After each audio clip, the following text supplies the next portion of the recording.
महाराज बंदी छोड़ कबीर साहब जी इस विषय में अपना निर्णय देते हैं कि एक गृहस्थी और एक सन्यासी जो दोनों मार्ग है उनमें से दोनों में कौन सा श्रेष्ठ है।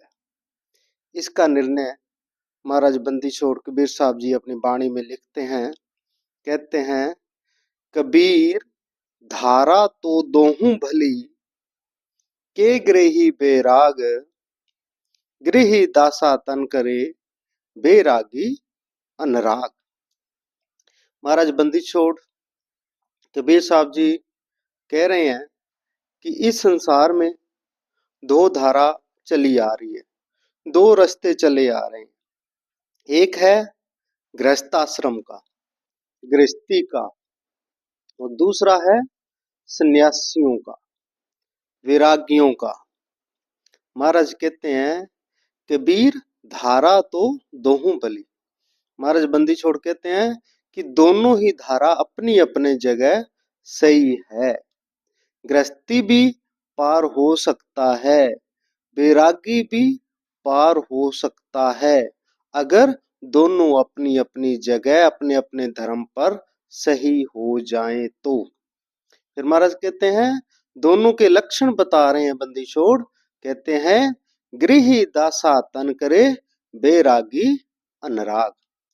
भी जो एक गृहस्थ में है, जिसने गृहस्थी का मार्ग लिया है, अगर वो अपने जीवन में दासातन भाव ग्रहण कर ले तो वो गृहस्थी में रहता हुआ उस परमात्मा को याद करता हुआ उस मुक्ति को, उस मोक्ष को पा सकता है। एक विरागी है, वो अपने जीवन में अनुराग लेके आ जाए, अपने जीवन में त्याग लेके आ जाए, अपना जो संपूर्ण जीवन है उस परमात्मा को समर्पित कर दे, अपनी मन इंद्रियों को कंट्रोल करके, तो उसका विराग भी सफल है। परंतु अगर एक गृहस्थी है, वो गृहस्थी के नियमों से बाहर जाता है। एक वैरागी है, सन्यासी है, वो सन्यास के नियमों से बाहर जाता है और दिखावे के लिए गृहस्थी है या दिखावे के लिए वैरागी है, तो वो पार होने वाले नहीं है। गृहस्थी का नियम बताते हैं महाराज, दासातन।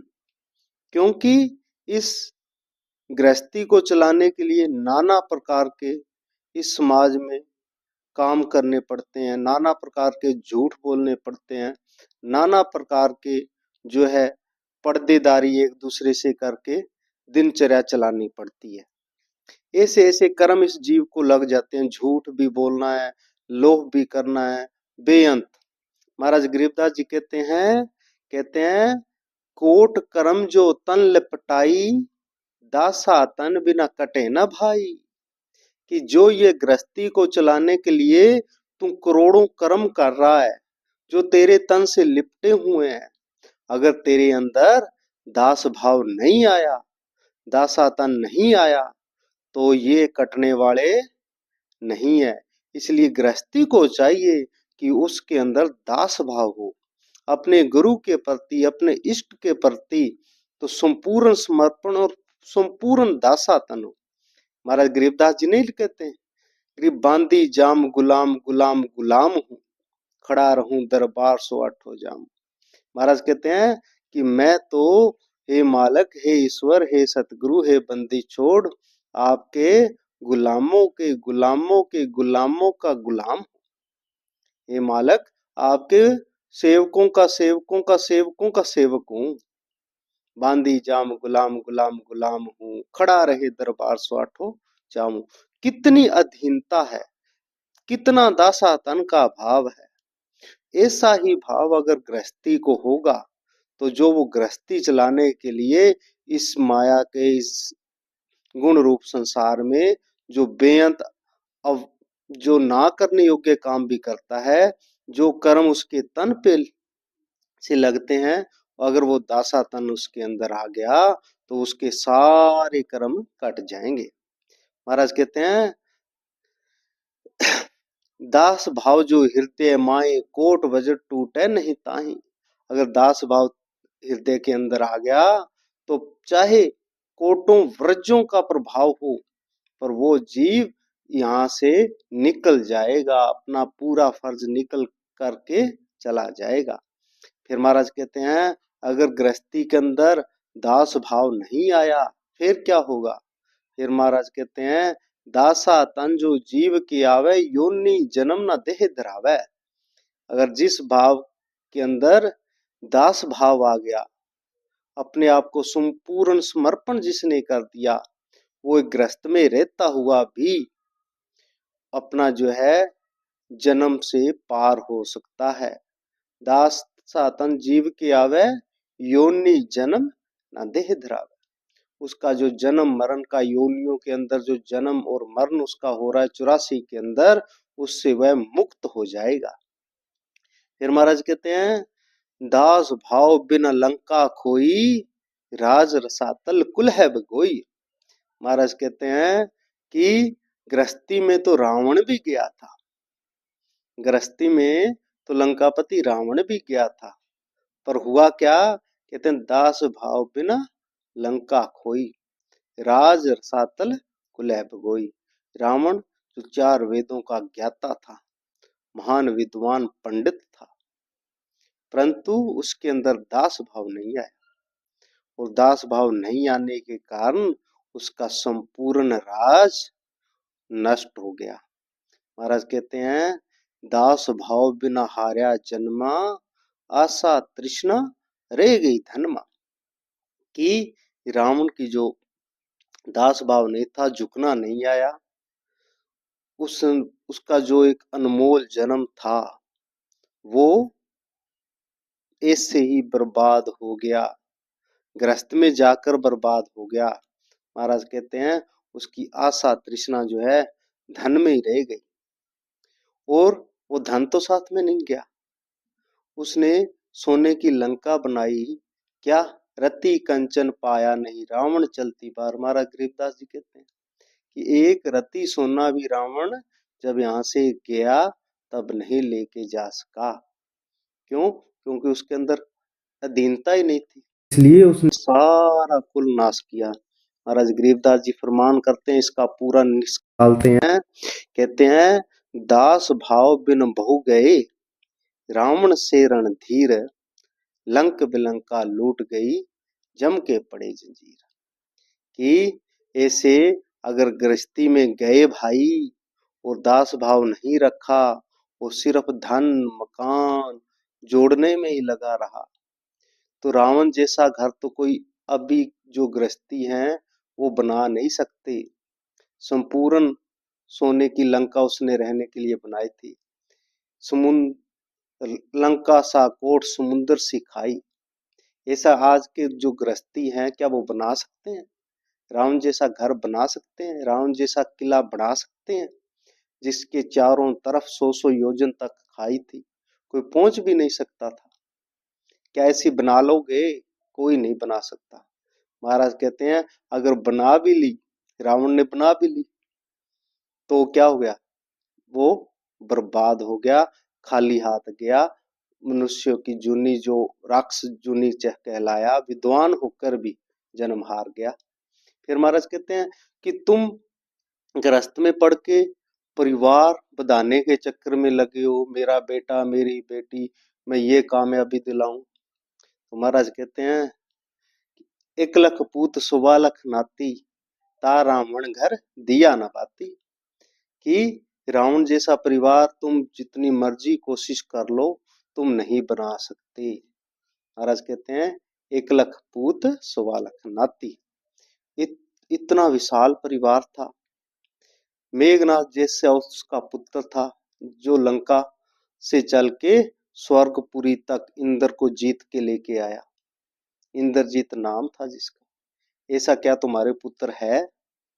ऐसा क्या तुम्हारा घर है? नहीं है। तो रावण जैसा ही चला गया, जिसके 9 ग्रह जिसके कैद थे, सभी देवी देवता जिसकी आज्ञा में थे। ऐसा रावण इस गृहस्थ में ही हुआ है ना। जब उसकी गृहस्थी बर्बाद हो गई इस लेवल पर पहुंचकर, तो तुम्हारी क्या है? अगर इस गृहस्थी से उस परमात्मा को पाना चाहते हो तो मूल मंत्र, मूल फार्मूला जो है महाराज गरीबदास जी ने बता दिया, दासातन। दासातन अगर जीवन में ग्रहण कर लिया तो इस सामाजिक जो है वहां भी सफलता मिलेगी। हर एक से नम्रता से बोलोगे, हर एक से झुक के बोलोगे, हर एक के प्रति आदर भाव से बोलोगे तो सामाजिक ढांचे में भी तुम्हारी जो नित्य क्रिया है वो अच्छी होगी, समाज में मान होगा। और जो तुम्हारे अगर पूर्ण समर्पण गुरु के प्रति हो गया, दासा भाव हो गया, तो क्या है, अगर तुम्हें झुकना आ गया इस संसार के साथ साथ उस परलोक में भी सतगुरु तेरी सहाय होंगे और इस गृहस्थी से पार हो सकते हैं। रावण इस गृहस्थी में रह के बर्बाद हो गया, परंतु महाराज कहते हैं कि ध्रुव प्रहलाद उधर गए और जनक विदेही, धर्मराय की बंद तोड़ा सुख दे संग लेही।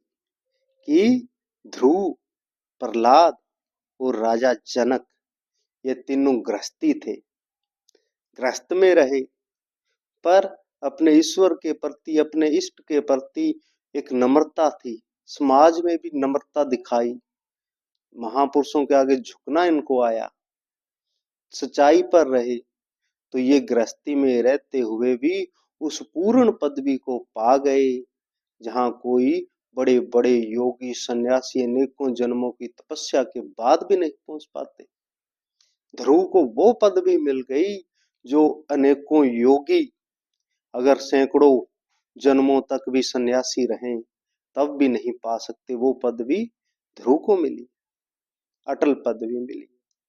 प्रहलाद को मिली जो पदवी है वो क्या कोई सन्यासी पा सका? नहीं पा सका। क्यों? क्योंकि इन्होंने जो मूल फार्मूला है, नुक्ता है, वो ग्रहण किया। महाराज गरीबदास जी अपनी वाणी में फरमान करते हैं, कहते हैं, नुक्ते पर रीझे गारे, कोट कर्म जल जाए तुम्हारे। कहते हैं कि नुक्ता जो है, फार्मूला जो है, उस से ही तू पार होगा। अगर उस फार्मूले से चलेगा तो तेरे जितने भी कर्म है, जितने भी पाप है, सारे कट जाएंगे। तो ये नुक्ता महाराज बंदी छोड़ ने बताया है कि गृहस्थी के लिए दासा तन का भाव हो गया तो वो गृहस्थ में रहता हुआ भी साधु संतों की पदवी से कहीं आगे जा सकता है। सिर्फ और सिर्फ यही है कि उसके अंदर दास भाव हो। तो महाराज कहते हैं, एक समय की वार्ता, महाराज गरीबदास जी के समय की वार्ता है। तो एक उनका भगत हुआ, नौजवान था, हरलाल जिसका नाम था, और मालक के प्रति बड़ी ही प्रेम भाव था, समर्पण था।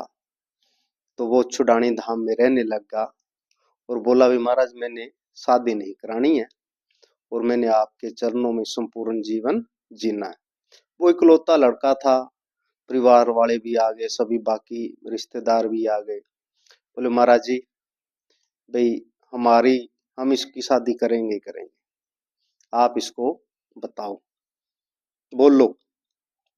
तो महाराज ने कहा कि हे हरलाल, चाहे सन्यास ग्रहण कर ले, चाहे गृहस्थ ग्रहण कर ले, अगर तेरे जीवन में उस मालक के प्रति प्रेम, उसके प्रति समर्पण हुआ, उस मालक पर विश्वास हुआ, तो तुम गृहस्थ में भी पार हो जाएगा। अगर उस मालक के प्रति तेरा समर्पण नहीं हुआ तो तुम सन्यास में भी फेल हो जाएगा। तो महाराज हरलाल को समझाते हुए कहते हैं, गरीब गाड़ी बाहो घर रहो, खेती करो खुशहाल है, साहेब सिर पर राखियो तो सही भगत हरलाल। कि हे हरलाल, गाड़ी उस समय जो खेत की जो व्यवस्था थी, हल चलाओ, गाड़ी वाओ और खेती करो, उस मालक को याद करो, साहेब सिर पर राखियो तो सही भगत हरलाल। अगर साहिब को याद किया, सतगुरु बंदी छोड़ का ध्यान रखा, उसके प्रति अधीनता हुई, उसके प्रति दासातन का भाव हुआ, तो घर में रहकर भी तू योगी ही है होगा, सन्यासी ही होगा, और तेरी मुक्ति अटल है। फिर महाराज कहते हैं, दूसरा वचन समझाते हुए हम सबके लिए लिखते हैं, गरीब मात पिता के वचन में धर पार ब्रह्म का ध्यान, हरदम साहिब याद रख कोट जग परवान।